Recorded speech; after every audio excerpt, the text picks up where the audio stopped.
All right, welcome back to the best edition of the Three Stooges podcast because it's the current one. Joe Davidson, Sacramento Bee, Chris Jackson, West Coast Preps, Jordan Georgeson of Gold Country Media. We're still thawing out a bit from the CIF Sac-Joaquin Section Football Championships. 4 games on a Friday, four more on a Saturday. Great way to cap Thanksgiving weekend at the incredible venue at Sacramento City College, Hughes Stadium. We're going to break down some of those championship games. We're going to look ahead who are local teams in the Sac-Joaquin section and even a northern section with Winters in Yolo County, who they're playing. We don't even know who some of these schools are. We haven't heard some of these schools. We have not heard of some of the towns. We'll dig in a little bit. That's kind of the fun of it. And yeah, I'm going orange today because my Stooge podcast, we're all running around at Hughes Stadium with these. We thought about just peeling off and going rogue and parking cars and making it a personal fundraiser.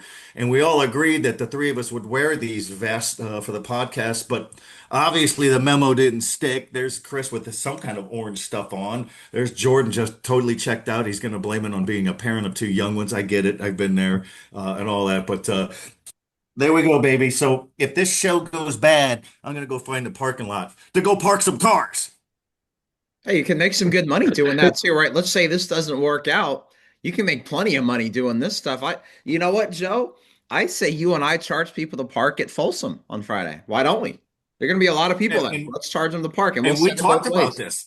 We'll send them back both ways. And Jordan wants to jump in here with something. I don't know what his excuse is. I know what's going on. I think his little kids are running around their house pulling on this thing and didn't, somehow baby talk saying, didn't daddy look like an idiot in this thing? I think the little ones might have stolen the vest. My theory is they're going rogue. They're parking cars and they're going joyriding in them. It's, a little Ferris Bueller type of situation with them. I mean, it's look, the vests, we were pulling it off. I liked it. I was called, my wife was at one of the games, and I feel like maybe I was giving off some vibes of, maybe parking cars, maybe shopping cart attendant. I like to think I was like a construction inspector. I don't like to sell myself short a little bit, but hey, we look the part, and I'll tell you this: the orange pops. The only gripe I have with the section for it is Chris and Joe. You both know me. You both know that I am a big Florida State fan. Why are you making me wear a bright orange vest on the day that they're playing Florida? I mean, what, we couldn't even get a garnet and gold vest. What's going on here?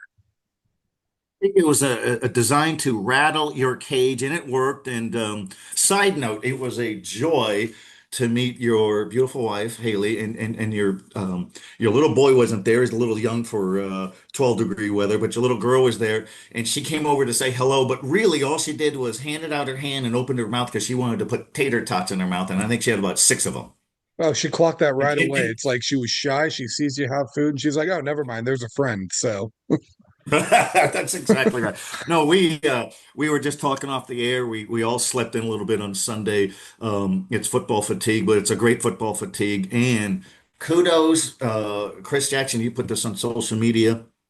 Kudos to the CIF Sac-Joaquin sections, the only section in California, and there were 10 sections dotted across California that had all of its section championships at one venue. It's not easy to do. There's a lot of schools, but the event was terrific. We had a lot of great games. The weather was a little chilly, but that's okay. There was no wind, there was no rain, there was no fog like in previous years. Terrific games. We got to see the eight-man teams get crowned for the first time. And let's kick that around real quick. And Chris, you were saying, hey, fantastic job. People complain, oh, why are people playing at 9 a.m.? Then don't go. Matthew Bassett does a great job on the NFHS network through his ABC Jam production. Listen to him. There's nothing like going to the game live. We'll talk about more bickering and complaining about other things going on because we like to bicker and complain about the bickering and the complainers. But Chris Jackson, um, it's a great event. A lot of people, I think, who are watching our podcast know the event, but let's just size that up. That's a place to go. Hughes Stadium rocked, and the section did a fantastic job. As someone who moved here in 2023, I didn't really know what it was like to cover every game at the same venue because I came from the Bay Area where it was NCS and CCS. And growing up, NCS, we'd see a lot of games at the Oakland Coliseum. I still remember the Mud Bowl one year. I think it was De La Salle Foothill. That was an awesome time on the Coliseum field there and seeing a lot of games played at that stadium. But they don't do all the games at the same site. Maybe like a Moreau Catholic High School this year got 2 games Saturday. San Jose City College got a couple games Saturday and all of that. But they don't have that one new big neutral site for 8 games in one weekend like the Sac-Joaquin section does. And yes, we've said stuff just about the idea of bowl games and all that stuff. And sure, we've been fairly critical of some stuff from the CIF section, right? That's the nature of the beast. And so, as you said, they're always willing to listen to ideas. They nail it out of the park with this, and they deserve all the kudos in the world and then some with what Mike Garrison, Will DeBoard, their whole staff and crew do, and all their helpers and assistants, all great people to talk to. But 8 games at one site at a beautiful stadium where the Raiders have played, the Niners have played, and Hughes Stadium has that mystique, right? It's got that little, what the horseshoe feel as well. Great crowds, but it's a great experience for the kids. It's great for all of us for coverage. We can be there for every game and cover every game. We don't have to pick and choose. Great for exposure. You've got Matt Bissett doing all the calls, TVs at every game. All of us are writing about every game. There's highlights of every game. They've got their own media crew for the section. But more importantly, it's great for the kids to get this experience, to play at a big stadium and to say, we get to play at Sac City. They do it in basketball too, where every game's a Golden One, and you hear every time the team wins a section semifinals, we're going to Golden One, baby. We're going to Golden One. NBA 3-point lines, right? It's great. It's for the kids, right? And for them to experience this, the Sac-Joaquin section absolutely just nails this out of the park, hits a grand slam every year on it. And to now have 8 games at this venue instead of just 6 is awesome. I know people have mentioned, why don't we play it elsewhere? Why don't we play some games at one stadium? Why don't we put them all at the Great Bowl? The Great Bowl maybe gets renovations and they put in a bid. Heck, you never know. Maybe things can change and they move sometime in the future. But Hughes Stadium is perfect. It's a great venue, great place to hang out. They got the food trucks. A lot of people are hanging out outside, waiting for kids, getting their autographs and all that stuff from some of the Folsom kids as well, right? But it is a 10 out of 10 experience. And I look forward to Hughes Stadium every year to see everybody catch up with everybody and to see the different fan bases come into that same little sector of Sacramento and enjoy it. And I'll say it for the 50th time, but the kids deserve it and then some. And for the section to put this on, it's awesome, right? You can be as critical as you want of the section, but they freaking hit it in the park, out of the park, and then 50 miles beyond that because of what they do and the care they show, that they want all these teams and kids to get the 10 out of 10 experience for a championship game. And you play for those big experiences, and these kids have earned that. Oh, it's true. And Jordan, your thoughts on it? I mean, your wife and your little girl came, and there was plenty of room. The sight lines are fantastic. Hughes Stadium's not going anywhere. It was built in 1923 for the high schools of all things. How many high schools were around in Sacramento in 1923? McClatchy wasn't even open. There was Sac High and Lodi and Elk Grove and Placer High and a couple others, but it's got that field turf, so it's going to endure. And even the 8-man teams loved it. Yeah, they played at 9 a.m., but they were glad to be there. It was Miraloma and Forest Hill. Even though Forest Hill lost, Jordan, the team out of Placer County, they'll remember playing in that big venue. Oh, absolutely. I think, Hughes Stadium it's a classic stadium. I'd love to see it host some state championship stuff.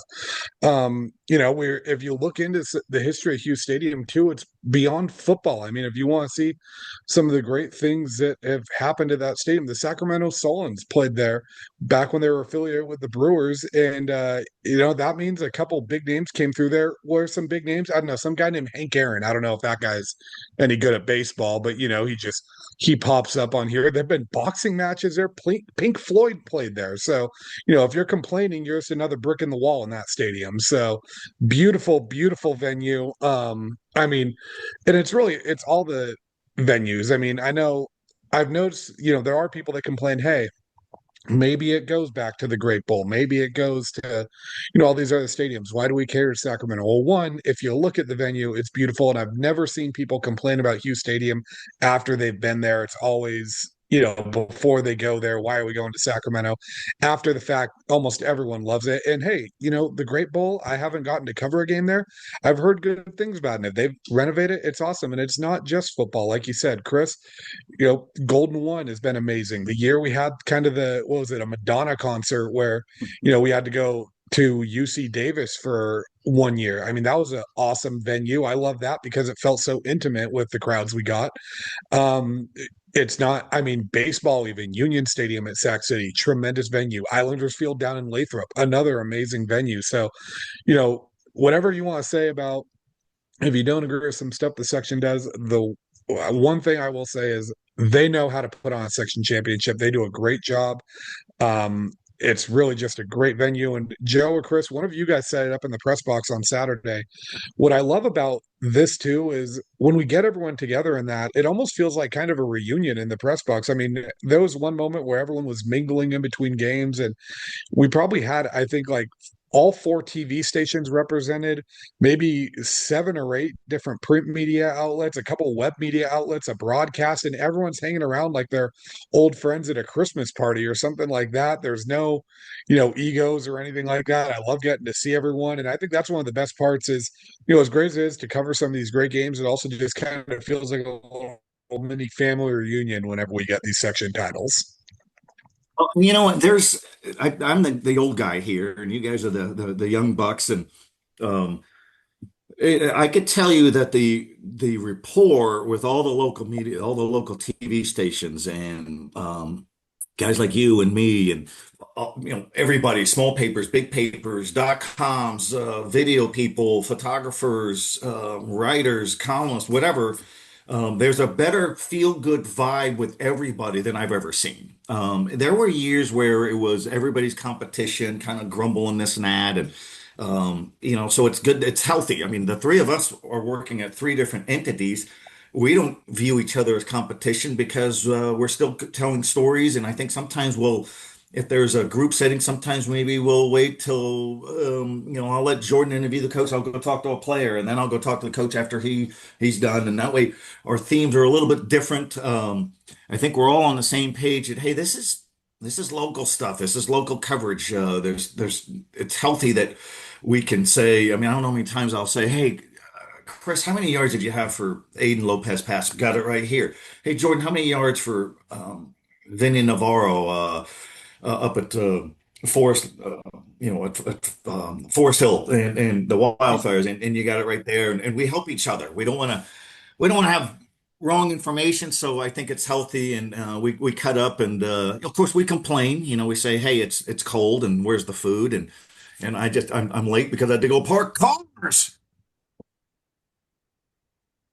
I'm still waiting for my It's, $20 for parking. Hey, you can park here. $20. Let's go. I mean, I think we're going to do that this week. But anyways, let's focus on some games. I'm going to go large school first. And so just for the listeners who may not know how this all works. So for years, the high school state football championship started in 2006. California was the last state in America to finally get a state football playoff. Why?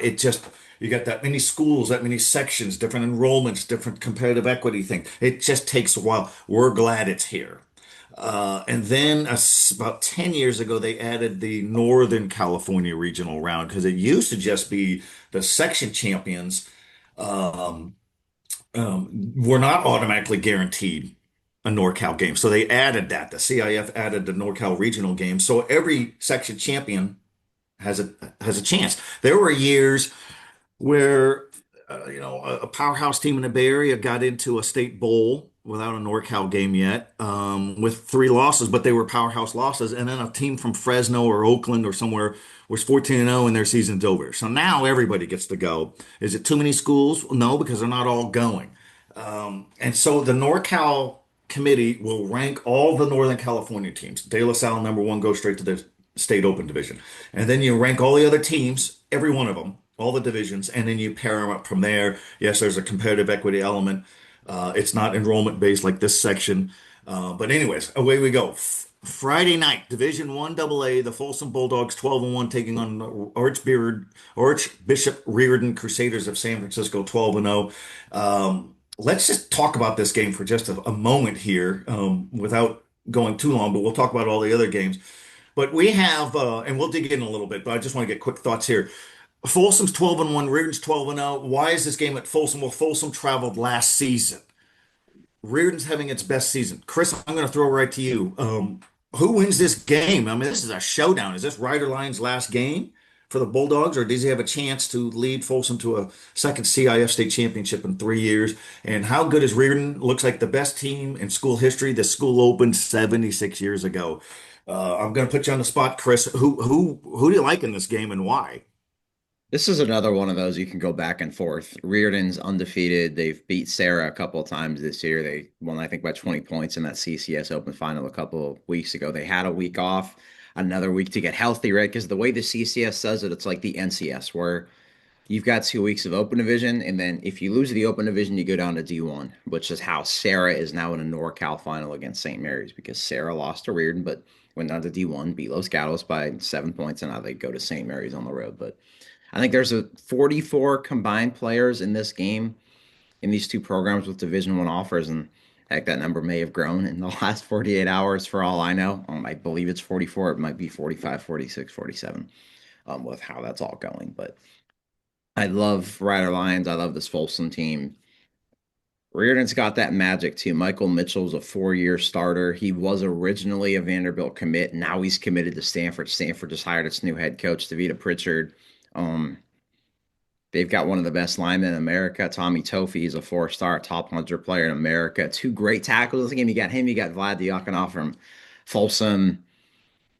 It's going to be a track meet. I think it's probably a 3-point game on that blue turf. What helps Folsom here is the experience they have in this game, the experience they have of playing in this game multiple years in a row. Reardon's never been here. Now, Reardon's just as talented, and you could argue maybe Reardon's even better at all these spots. But I think Folsom gets it by 3 at home. It's going to be tough. It's going to be close. Don't be shocked, though, if Reardon comes up to Folsom, wins on that blue turf, and is playing at Saddleback College next week. Oh, that's really good. And we're going to break all these games down.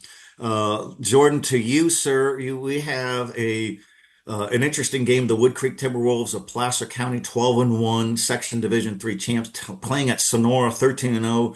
Another Wildcats team, Division Six section champions. Does this game seem right? It's one's got bigger enrollment. Wood Creek, Sonora, smaller enrollment, 900 students. I think Wood Creek about 2,100. But this is a competitive equity thing. Your thoughts on this game? Is it lopsided? I think if we look at a comparative score, they both have a common opponent. How do you see this game, and who do you like?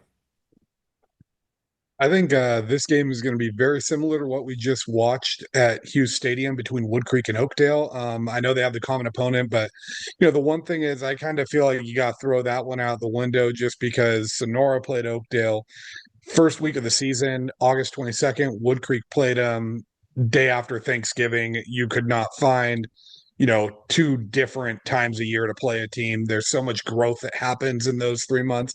I do think they got it right though with kind of where they rank these teams. I mean, we all knew Sonora was going to move up, and the question was going to be were they 3 or 2? But if you look at Max Prep, Sonora was, I mean, they were a top 10 team in the section, I think, for almost the entire season.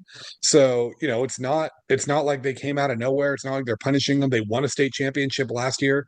This is a dream group that they have. And Chris, I mean, we talked a lot, I think a couple of weeks ago about, hey, there's a world that, Sonora could have been playing the D2 champion, depending on who came out of D2. I know we were saying a dream matchup could have been kind of a full circle one. But if Del Oro would come out of D2 and somehow got Sonora for NorCal, you could have had, something like that. So, I mean, this is not a shock to me that they moved up this far. We knew that Sonora was going to be in that conversation. And then Wood Creek too. I think the surprise with that is just, I mean, these guys, we knew they were going to be decent this year, but it feels like they came out of nowhere in terms of beating Jesuit the way they did. And I mean, I think, as much as we see coaching turnover, I don't think anyone really ever expects first year coaches to make a run to a NorCal title for the first time in school history. But Kyle Stowers has done that.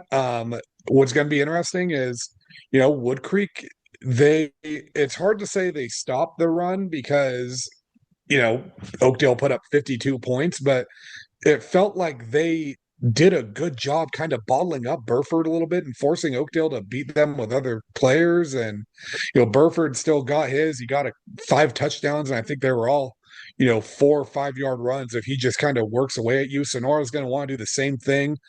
I think what this one comes down to is I think Wood Creek has seen some tougher teams than Sonora has kind of more consistently throughout the season. I know those 209 schedules are no joke when you look at some of these teams, and Sonora is This one's going to go down to the wire again. I think it's going to be a whoever has the ball last. Maybe it takes a surprise onside kick, but the big thing for me is just kind of looking at Sonora's played some programs with great histories, but I mean, Antelope's had a down year. Turlock wasn't quite as good as we thought it was going to be. Escalon was on a down year. And, when you kind of just pair some of those and then looking at, the playoff run of Wheatland, Bradshaw, Rip, and Christian compared to Wood Creek's playoff run and who they beat, I'm going to give the edge to Wood Creek in this one, even though it's on the road. We're going to go Timberwolves. I'll say they win it by 7. But here's what I really want to go with is anyone at Wood Creek that's complaining about having to go down to Sonora, make that drive to Dunleavy Field and watch this game because that is one of the coolest environments you're going to find for high school football.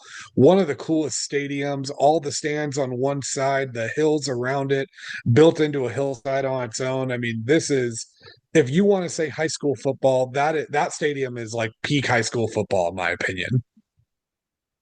That's good stuff there. That's a Saturday at 6 p.m. Folsom in the Division One AA game is Friday.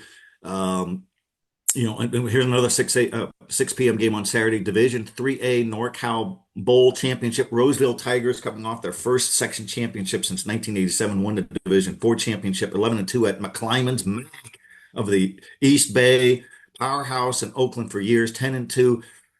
Chris, you know about me. You've been down there. We know about the Roseville Tigers. That looks like a terrific game for on Saturday at 6 p.m. And I think you're making a trip down there. Hey, I'm muted. I muted Oh, you're myself. What am I muted. doing? What am There I you go. doing? I Wow, I think can't figure I out thought that was the technology. best No, insight what did yet. you do? Yeah, it We should have was. just let him keep going. It was that you should charge me See with what that happens orange when you don't vest. wear the orange Yeah. vest? You're not How sharp dare I? without the orange How vest. dare I? How dare I? Yes. I've Anyways, but I used to cover a lot of games at McClymonds. That is a great place to see a game there in the heart of West Oakland. A lot of people will think, oh my goodness, it's Oakland, right? What's the atmosphere going to be like? No, every school that's ever played there, from Sierra Madre Valley to Bellarmine to you name it, has said McClymonds people, McClymonds fans are just about the nicest people to opposing fan base. So if you're from Roseville, I highly recommend you go to this game at the Mac House. You've got the palm trees, you're in West Oakland, super cool venue to see a game. Clemens is loaded. Michael Peters every single year has a team that they will win games big and they're still running sprints after because of a penalty or some mistake they had. They are always going to be disciplined, fast, explosive. They've got the quarterback Earl Staples, who is a Division One prospect. Prince Staton is a 3-star who's got offers from across America. Rajon Duncan's going to San Diego State. Expect another track meet here. It's hard to pick against Mac though. I'm sorry, Roseville. I did pick against you guys. I think against East Union. So you know what? This probably means you're gonna win if I'm picking against you. Just ask Sutter. Ask Sutter and how they did against Casa Roble as well. But give me McClymonds. It's gonna be a lot of points. I love what JJ on Mason Cisnara, Kenny McClure, and what Roseville's got. But McClymonds at home, they've been in this spot many times in their history, especially since Peters took over a couple of decades ago and made this into an Oakland and NorCal and state powerhouse. So give me McClymonds. Let's go a 35-28 ball game. that's fantastic. It's good stuff there. Jordan, I'm going to toss to you in a minute to size up Division 4AA. That's Sutter taking on Ferndale. We know Sutter from this section. Ferndale is kind of an unknown, but we know they're unbeaten. But I'll size up Winters in 6A. Winters Warriors of Yolo County, 12-1, playing Minarets of O'Neill, California. And we're going, who, what, where? And Minarets is in O'Neill, and that's a high school in the Fresno Central Valley region. 12-1, so there to behold. There's something quite impressive there. I was texting with Daniel Ward, the terrific coach for Winters, and he goes, "This is when everybody's trying to figure out who are we playing, where are we going." A lot of research, and because you get families who are going to make these trips, they want to know where are we going, and that's the fun part. You could find film on all these teams, but you don't know the background of the region, so that's interesting. But um, Winters is really good. Only loss was to Gridley by a point or two, and Gridley of the northern section is 13-0 when playing in a NorCal game. Winners has a running back, Lane Brown, 2,069 yards passing, 22 touchdowns, 1,906 yards rushing, 24 touchdowns. He is a load. They played in a NorCal final last year at home, lost the game. That's why they're traveling this year. Ricky Garcia is a linebacker, 14 tackles a game for Winters. McGuire Plitt has 5 interceptions. Minarets Mustangs of O'Neill, California. They get Torrin Wolf, quarterback, 40 touchdown passes, so they're really good. Their only loss was the Liberty of Madera in the Fresno area, which went 12-1, just lost in section finals. So hard game to figure. I'm going to go with a little bit of familiarity here. I'm going to go with winners by a touchdown. They're going to make the road trip. They're going to have a great time, and they will come back with T-shirts that say, "We were in O'Neill's, California, and we won." So there we go. All right, Jordan, size up if you can. Division 4AA, the Sutter Huskies, long time of the northern section, now settled in nicely in the Sac-Joaquin section. 12-1 taking on Ferndale. 13-0 at Cal Poly Humboldt. Used to be Humboldt State, now it's Cal Poly Humboldt.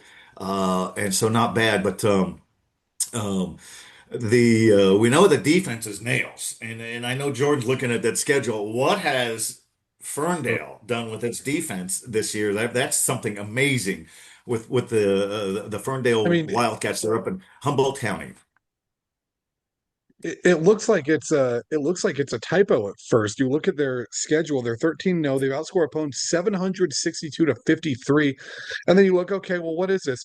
Well, yeah, they're not playing the toughest opponents, but they didn't give up a point this season until Halloween night when they played McKinleyville, and they only won that game 82 to 12. I mean, only 82 to 12, only a 70-point victory. What's going on there? But and these early scores 57 nothing, 62 nothing, 49 nothing, 58, 73, 79, 72, 67, all zeros in the opponent's scoreboard. So a team that can score a lot of points, a team that can stop them. And, you know, we always talk about when we see these undefeated teams or we see these scary offenses and stuff like that. And Matt Bissett actually said it best on one of the broadcasts. He said, you know, you don't get to 13-0 because one side of the football is great. Usually it's going to be because both sides are great.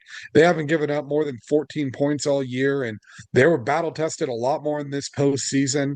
I mean, you know, St. Vincent de Paul is a great program. They prove they can win a close game. And I think that would be kind of a concern going in of, hey, do they play a close game? Or can how they do in a close game when someone punches them in the mouth? Will they just prove they could win it? I think this is going to be a great game. It's going to be a tough travel day for Sutter. I mean, that is a long trek. But you know, Sutter is a program that's used to playing in these games, and yeah, it's their first time going in the Sac-Joaquin section. But we saw how physical they could be in that game against Casa Roble, and they're going to have to do that because Ferndale has this running back duo, Tanner Pigeon and Prescott Langer, two great football names right there. But they are leading the team. Pigeon has 25 touchdowns, Langer has 23, both of them over 800 yards. What's crazy is you look at those scores, Ferndale doesn't have a 1,000-yard passer, and they do not have a 1,000-yard rusher on that team, but they have three running backs with over 690 yards. So it's a team by committee. But you know, I'm gonna go with Sutter going on the roads. They're gonna maybe double up and get some T-shirts too that say we went to Ferndale and we won ourselves a NorCal title. Sutter Huskies, they're gonna mush, and all the way down to LA for a state championship run. I'm taking Sutter. I love it. I love it. All right, Chris Jackson, let's size up the Division 2AA NorCal Regional Bowl. That's the Sarah Padres of San Mateo of the Greater Bay Area, 8-5 misleading record. You could size that up here in a second because of their brutal schedule, taking on the St. Mary's Rams of Stockton, 11-2. We just saw St. Mary's put on an absolute clinic on how to salt away a game. Granite Bay was in position to take control of that game in the Section Division II championship at Hughes Stadium, and was going to go in for a late touchdown late in the with seconds to go in the half or a minute to go in the half. Gets stopped. 99-yard drive, big 70-yard pass and catch play, and then St. Mary's had a long drive at the end of the game to salt it away. I think it was 13 plays, some 6.5, 7 minutes long. Just a great job by Tony Franks, an alum of the school. So this certainly, Chris Jackson, looks like it should be a showdown of two longtime Northern California bruisers. And that game's Friday at 7:30 in Stockton. two of some of the great coaches, Tony Franks at St. Mary's, even when calls don't go their way, what people are like, oh, Franks looks animated. I'm like, that's Tony Franks being animated. Are you serious right now? Like that's what we call animated. And Patrick Walsh and Sarah, just a legendary figure. Tom Brady was part of that committee that helped hire him back in the day. And what Walsh has done since. They had that stretch from 21 to 23 where they were the open division representative from Northern California. And this is their best team since that run. They've, yes, 8-5, sure, but look at who they've played: St. John Bosco, De La Salle, Folsom, Reardon twice, and they play in the mighty W Cal. They've got big wins. They've crushed St. Ignatius. They were up big on Sacred Heart Cathedral. They beat St. Francis, Valley Christian. You name some of the big programs they've faced them. They've got a really stout run game. Isaiah Singleton, Giovanni Henley, some great backs. Henley also tremendous defensive back as well, getting looks there. Malachi Taufu in the secondary. They've got a tremendous D line, the Monty Fajoko. They've got a freshman that I think over the last month when I saw them against Sacred Heart Cathedral there, I think he had 3 sacks and like 5 pressures in that game. So they are going to get to the backfield and create havoc. But St. Mary's has that magic touch. They were down 4 to Jesuit. They were down 28-8, I should say, against Jesuit at one point. Then down 4 with 16 seconds left. Win by 9. They're down 14-7 to Manteca. They hand Manteca its one and only loss, win 19-14. And then Granite Bay, they're down 24-7. Some of it too was just some bad breaks, right? A kickoff goes right off a kid's knee, recovered. Granite Bay goes and scores up 17 and all of that stuff. And a tough interception at the goal line. But what do they do? Scored 31 straight points, and they've got everything. Jaden Galvan is a quarterback with a strong arm. Diego Hernandez ran for 224 yards against Granite Bay. Some of those guys on that defense and all the athletes on the outside. The UCLA commit Kenneth Moore only needed 1 catch, but that's because other guys stepped up too. It's not just the Kenneth Moore show, and he'd be the first one to tell you. Carter Williams is a 3-star. Ivan Huerta had a huge catch in the end zone where he high pointed that ball. Jeremy Krause, baseball player, football guy, athletes everywhere on this football field. And we should note, Kenneth Moore's father sent us a message of the way his hand looked after that game. It looked like part of his hand right here was like bulging up, right? Like cut, bulging up. And he still played through that game, played both ways at wide receiver, cornerback, and on special teams. St. Mary's has that magic touch. Another close game. Let's do, oh man, Sarah's always good enough to get a couple of field goals there with the kicker that's hit multiple 53-yarders. Let's go 35-34 St. Mary's. Excellent. And I think we're all united in this, what I'm going to say now. There was just as St. Mary's was winning that game the other night at Hughes Stadium on Saturday night, big crowd, prideful school. There was news breaking that there was a horrible shooting in Stockton from at a birthday party. Several children, young people, 8 years old, 12 years old, 14-year old, were killed. They're still looking for the gunman. Just a senseless, horrible, despicable act. And people will pile on. So, well, that's Stockton for you. It's always been that way. Well, there's some good parts of Stockton. There are a lot of good people in Stockton, and that includes the coaches and the kids at St. Mary's High School and a lot of the high schools there. And it's really unfortunate. And we're certainly sending all of our prayers for those families affected. That's lifetime devastation for what's happened, the loss of life, the shattering of lives. And but there's great football down there, and there's a lot of good people down in Stockton, and that game will be played in Stockton. And that's a great venue to go. We like to celebrate the venues, but shifting gears a little bit.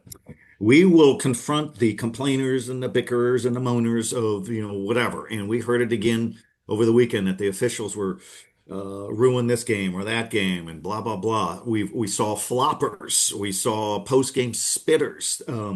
We're going to give a little warning if you're going to be playing a NorCal championship game, and if you are caught spitting or kicking or fighting or something, and you get thrown out, you're done for that game. Then you're done for the next game. And maybe 2 or 3 games after that. It used to be a 1 game sit out for an ejection, but the ejections keep happening. So now there are minimum 3 games. It could be as many as 6. Well, I'm a senior. I can do whatever I want. They may punish the school, may punish the football program. If you're a junior, well, I'm a junior. They're not going to do anything to me next year. No, that'll carry on to next season. Point being, be on your best behavior. If you're on your biggest stage and you're representing your school and you're representing your town, then act like you belong. And yeah, they're high school kids, but you could be mature enough to, if you got a varsity jersey on, then you've done something. And so act the part. Um, Jordan, I'm going to throw it to you. We saw some post game spitting in some of those games the other day, and stunning. And we looked at it on film, and just, what are you doing? We saw kids flopping and trying to get a call. We saw Grant High School was eliminated in a section semifinal in a tough game at Oak Ridge and El Dorado Hills, and there was a few protesters with photos from the Sacramento Bee. Jose Luis Villegas of a Julian Bruno was called for a face mask that negated a fumble. Well, the photo shows it wasn't a face mask, but going down to Hugh Stadium to protest it and insisting that the referees and the CIF are against your school is a bit too much. Could we clean up the officiating? No doubt. We've talked about that exhaustively. But Jordan, we don't need spitting. We don't need bad behavior. We don't need players or coaches refusing to shake hands. Come on, man. You're on the big stage and everybody's watching and people have these things. Everybody films everything. Yeah, I mean, as much as we talk about how great section championship weekend is, I've always said it does bring out the ugliest side in some fans and whatnot. And a couple things, I mean, one, Steve Montoya from Max Pips, he said it best. He had a tweet last week that said, on any given Friday night, there's about 7,000 high school football games. And I think last weekend there was a couple hundred. And he was like, if you are one of the people playing in these games, you are one of the lucky ones. And like, embrace it, enjoy it. And unfortunately, we see too many people. They bring out the claws. And, we saw the video after one of the games in the handshake line of what certainly looked like a player spitting on a coach after. And, thankfully, nothing more came out of that because that's a situation that we've seen, brawls break out over stuff like that. We saw, and I mean, look, bad calls are going to happen, and there's going to be things that happen, but bad calls are never the reason a team lost a game. And the one thing that always irks me, and Chris and Joe, I've told you guys this before, but it always frustrates me in no end when parents or fans try to discredit what another school did and another group of teenagers did because of either a bad call, a school's enrollment numbers, or whatever it is. That doesn't, and they'll say, "Oh, this team cheated to win." No, getting a bad call going your way isn't cheating. If you want to dissect it, I can look at bad calls that went any team's way. Every team benefits from bad calls over a course of a season. Every team doesn't benefit from bad calls over a course of a season. That doesn't mean the other side cheated. It just means a bad call went their way.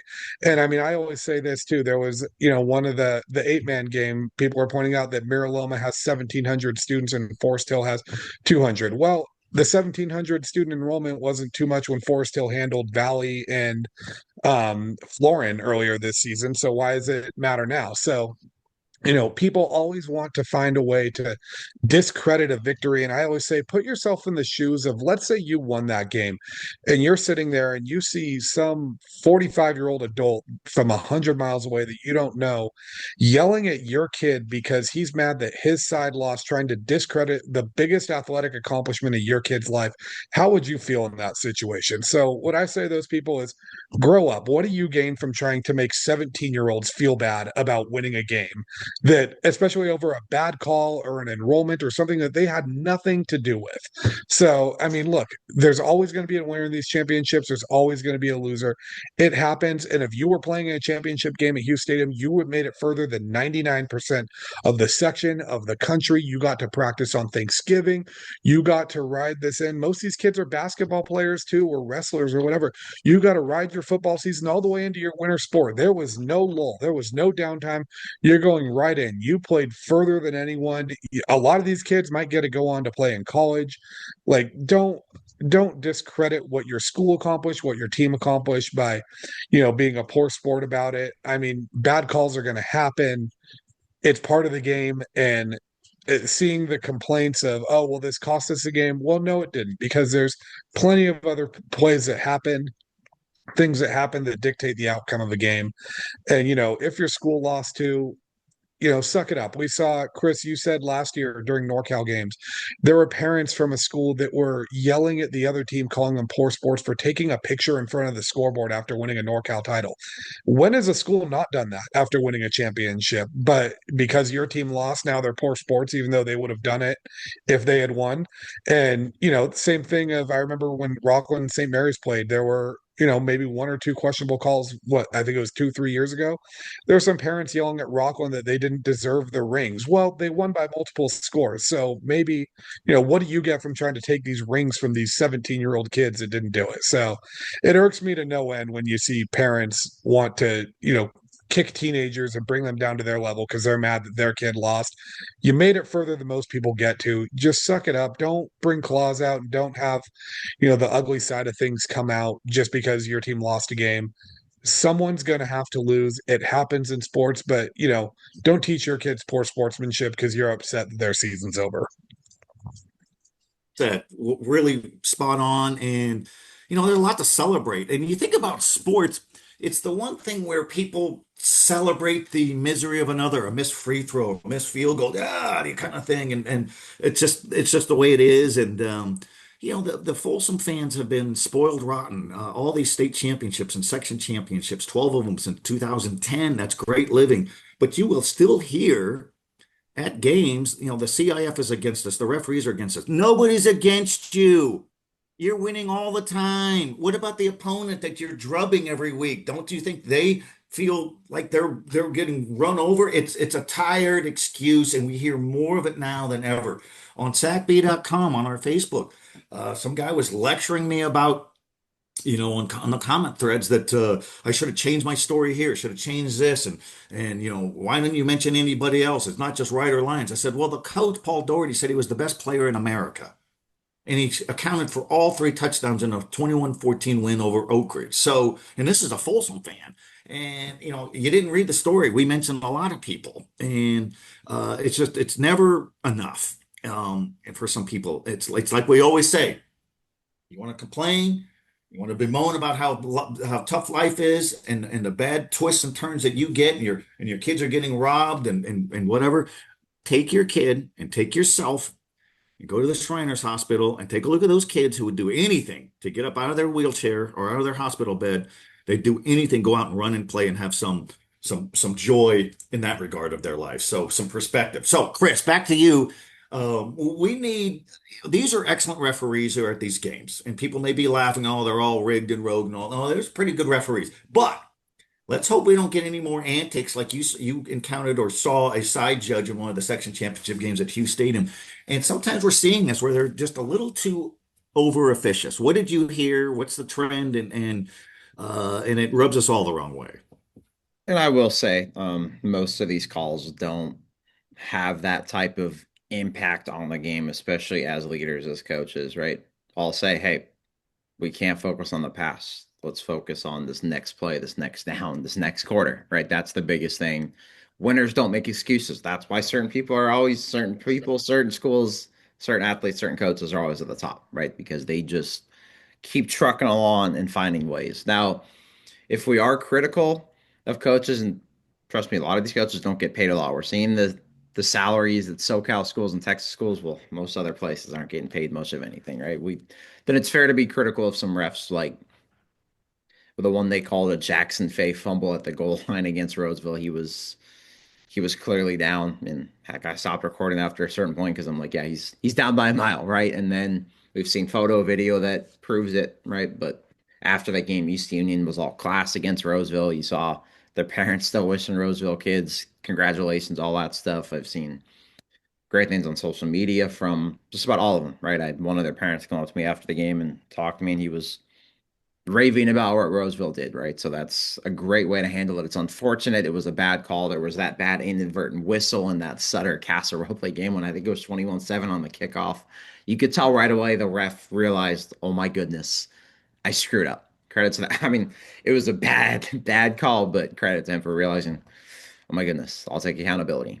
You can yell at me as much as you want right now. I screwed up. That's the way it goes. But there are some people that get in these positions that I don't know what's the correct wording. Maybe power trip is the right word. There's some people that like power, and there was one side judge, and I'll give credit to the section right away. They were asking around like, "Hey, what happened?" There was people talking about the way he was speaking with the chain gang during the game, and then I was right there. We're all behind the dotted line where they want media to stand behind the dotted line, and then there's a reporter next to me, and he's going on the reporter, "Don't you mess with my line, don't you mess with my line." And at first I'm like, oh, this guy's joking, he's just a deadpan joke. That's funny as heck, he ain't joking. And I'm looking, the guy's well behind the line. He's like, "Don't you mess with my-" and the reporter's like, "I am behind the line." He's like, "No, don't talk to me like that." I'm like, "Dog, what?" Okay. So then he keeps giving this reporter attitude. The reporter's like, "Hey, don't talk to me like that." Okay. And the ref's like, "Okay, one more thing. Could be out of here." I'm like, this is a wild situation, right? He's behind the line. He's done everything you want. Let's calm the heck down. And you know what? If people are following the rules, you know what? Focus on your job on the field, right? It wasn't the best behavior I've seen from an official. I'm sure that'll get rectified by the people that coordinate this officiating, the who's on what crews and all of that stuff too.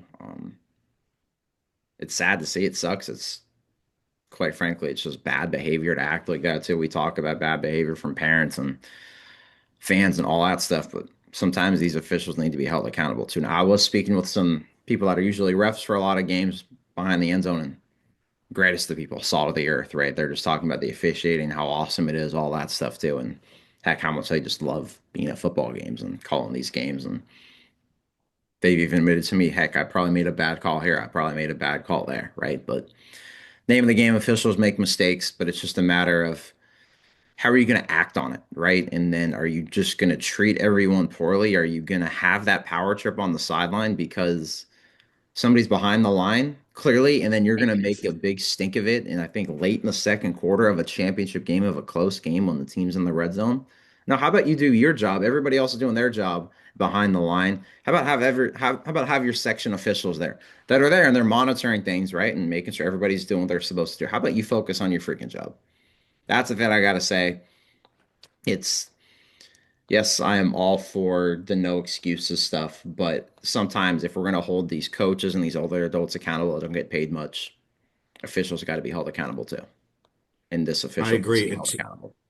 You're right. And Terry Lockett is the official longtime referee, Class A guy. We've all seen him at games. He's there at these events. He wants to hear about these things, and I think I'll reach out to him and tell him about our conversation. And they want to be able to address this. And yeah, referees have a tough job, but keep your ego aside. And I've seen it over the years. You guys see more of it. I'm usually up in the press box trying to do 10 different things. You guys are on the sidelines doing 20 different things. So you see some of this, and we've seen it in baseball games and basketball games. And hey, man, we're wearing one of these.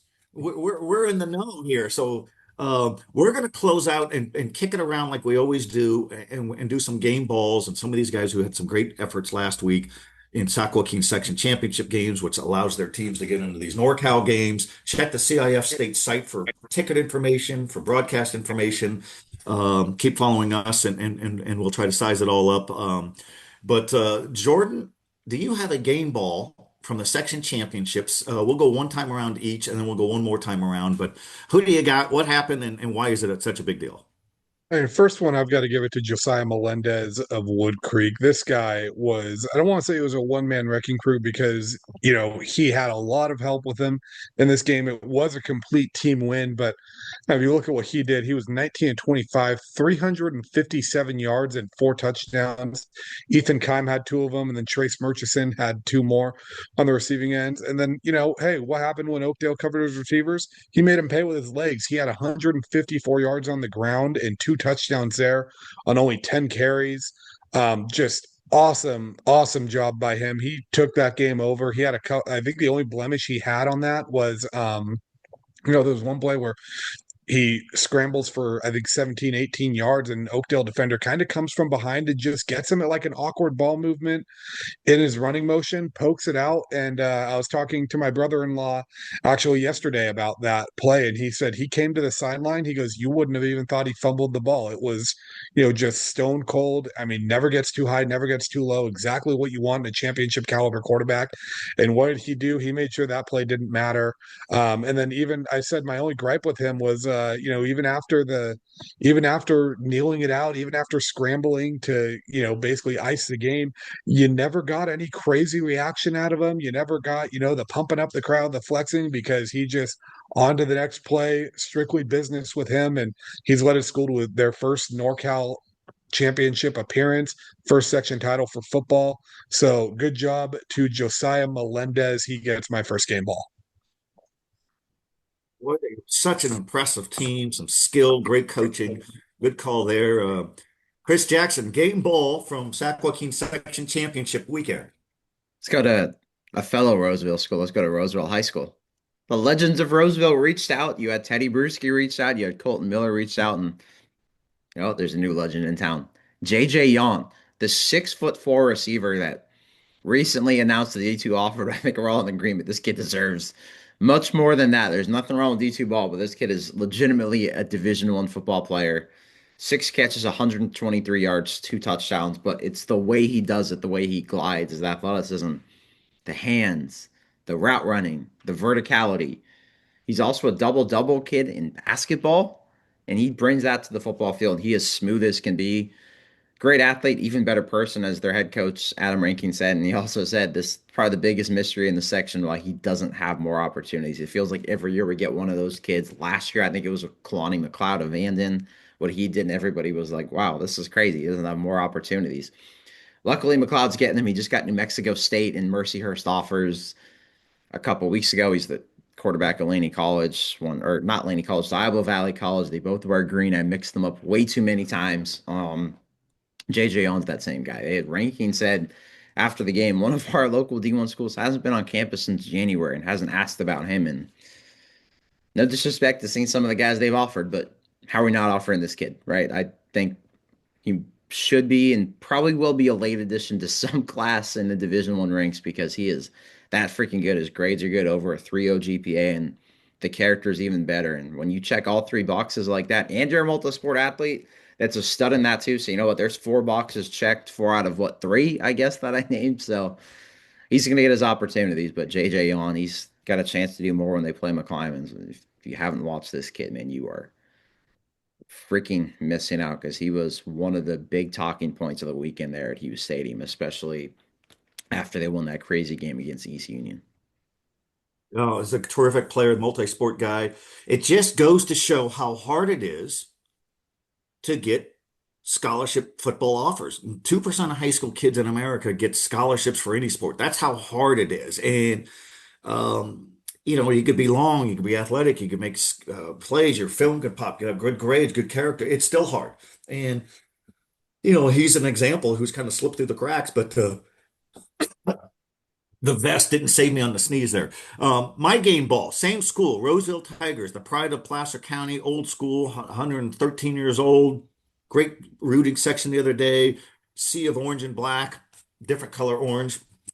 In that win, the 31-29 win over East Union and Manteca for the Section Division 4 championship, it came down to a kicker, Austin Chang. The last 2-minute drive by Mason Susnaro, expert drive, and there they are, and he kicks the game-winning field goal, 31-29. He loves this Sacramento City College campus. In the spring, he had the eventual game-winning hit, 6-5 win over Bradshaw Christian to win a section baseball championship. He likes winning section championships. Matthew Bassett of ABC Jam and NFHS said he broadcast a section water polo championship where Austin Chang of Roseville had the ball and he kind of flipped it behind him and it was a goal and they won section championship over El Camino. He's a great student. How long is this your first game winning field goal? It's the first year he's even kicked a football as a soccer player. The school needed the Tigers needed a kicker. He said, kind of started as a joke, and there he is. And Adam Ranking said, man, the kid was money. And I put in my Sacramento Bee story, hey, there's been some legends over the decades at Folsom, at Roseville, including Teddy Bruschi texted me back, go Tigers, Colton Miller. And I added Austin Chang. We're not suggesting he's going to be an NFL guy, but his teammates and his school will not forget him anytime soon. There's a game ball for him. Jordan, one more game ball. I mean, Joe, I gotta piggyback off that too. Great stuff. And you want to know how much Roseville just enamors their section titles? Chris and I, we were there for a basketball game last year, and Steve Taylor's still admiring his NorCal championship team from 1980 with Donnie Bosco on the team. And just, I mean, that is a school rich in tradition. And I always say my number one rule is I try to take a picture of the first kick of the game for each team because you never know when a kicker is going to matter and you need a picture of them for the story. So great stuff there. I'm going to give mine to a whole group. We'll call them a group of matadors. Mira Loma's defense came into this section championship game. Forest Hill's running back entered this game with over 1,500 yards in the last 4 games, and Mira Loma ended up holding him to 144 yards on 32 carries. I mean, he still made them pay. There are a few Matadors that probably need some ice baths after that game, but Miraloma's defense was all over him. They really limited the damage that he could do. And I mean, this defense in general, they just swarmed to the ball. I mean, it felt like 3 or 4 black jerseys swarming them every time. Um, I know Keon Cato too. He had that pick six in the fourth quarter that kind of felt like it really just slammed the door when Forest Hill was kind of not necessarily creeping back, but hanging around a little longer, I'm sure, than Miraloma wanted them to after that first half. So, I mean, a huge shout out to them. Then also one to Jesse Collins. I think he gave Chris and I both a quote after the game that really stuck out to me. And he said last year they finished the year with 17 players. Football program is barely hanging on. They're going 2-8, and it's a rainy, stormy night up in Colfax to end their season. They could have forfeited that game and called it a season, but he made sure those kids played. They got drubbed. It was like 54-0, but he said that the foundation for this championship basically started with them choosing to play that game, knowing what was coming. And then also, the cool thing about that is on the other side of it, that's Colfax's senior night. That was a team that wasn't making the playoffs too. I think they did the right thing by going to play that game. You didn't take another school's senior night away. You gave 2 groups of kids a chance to, go out there and play one last game with their teammates. And I mean, it certainly set the foundation. They've worked all year, and Miraloma now champions for it. And I think we have all heard our good friend of the program, Scott Tedman. I think he's still yelling that Miraloma fight song after Miraloma alum waiting years and years and years and finally seeing his team win. He probably feels like a Cubs fan after they won in 2016.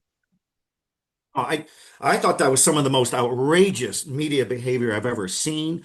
Not supposed to cheer in the press box, and the judge is what we call him. He's a championship basketball coach at Sacramento Adventist Academy, the boys team now with the girls team, and he dug out and unearthed his long ago Letterman's jacket of sorts, and Miraloma. He's proud that he still squeezes into it, and he was on color commentary with Matthew Bissett on ABC Jam for that game, and he whooped, he hollered, he had a good time, and he apologized for none of it. It was some of the most fun stuff that we saw. I thought was what was really even more just egregious was that he would sneak off into the bathroom and you could hear him in there because he was practicing his routine in front of the mirror, and then he acted like a fanatic. But no, that was kind of fun, and I think there he We is got right it. We there, got just it. Mary Loma. it's not showing up on it, but there we go. There we go.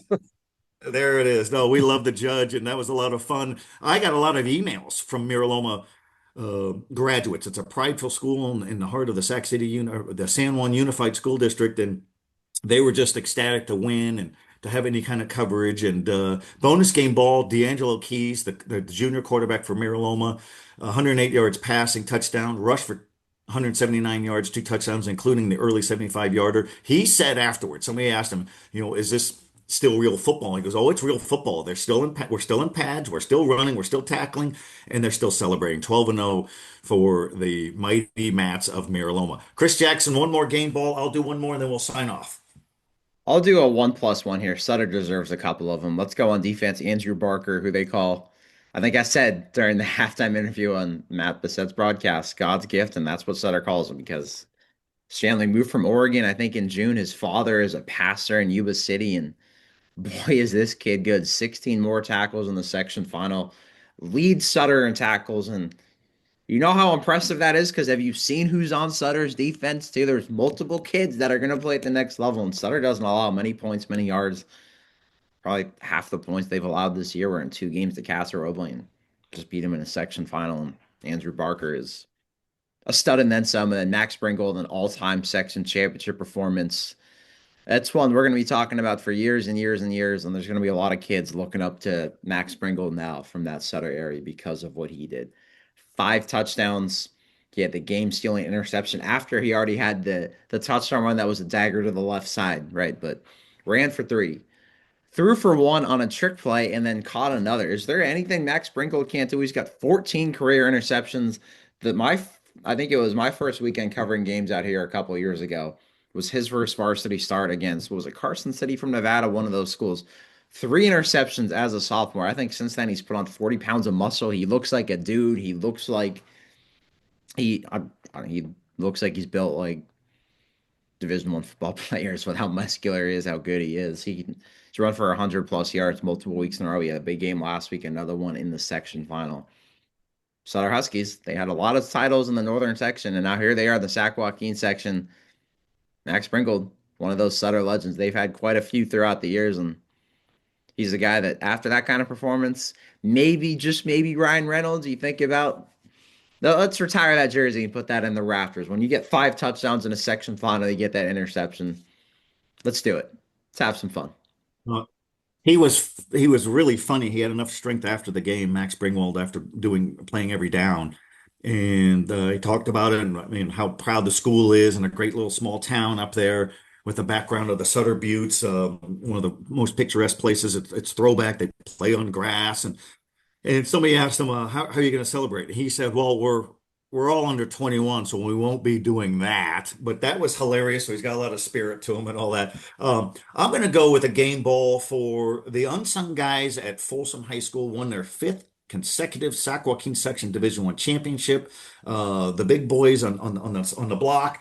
And Ryder Lyons was certainly big again. He accounted for all 3 touchdowns in that 21-14 win over Oak Ridge. But the offensive line, every one of those guys deserve a game ball. The defense, all of those playmakers and those stops and those hard hits, they earned the game ball because Oak Ridge and Coach Casey Taylor came to play and gave Folsom its toughest game in the last 5 section championship finals. And those teams are going to be battling against next year. But the unsung guys who Ryder Lyons talks about every week, his teammates, his coaches, the linemen, the other skill players, the defensive guys, the stoppers. So all of those guys are worthy.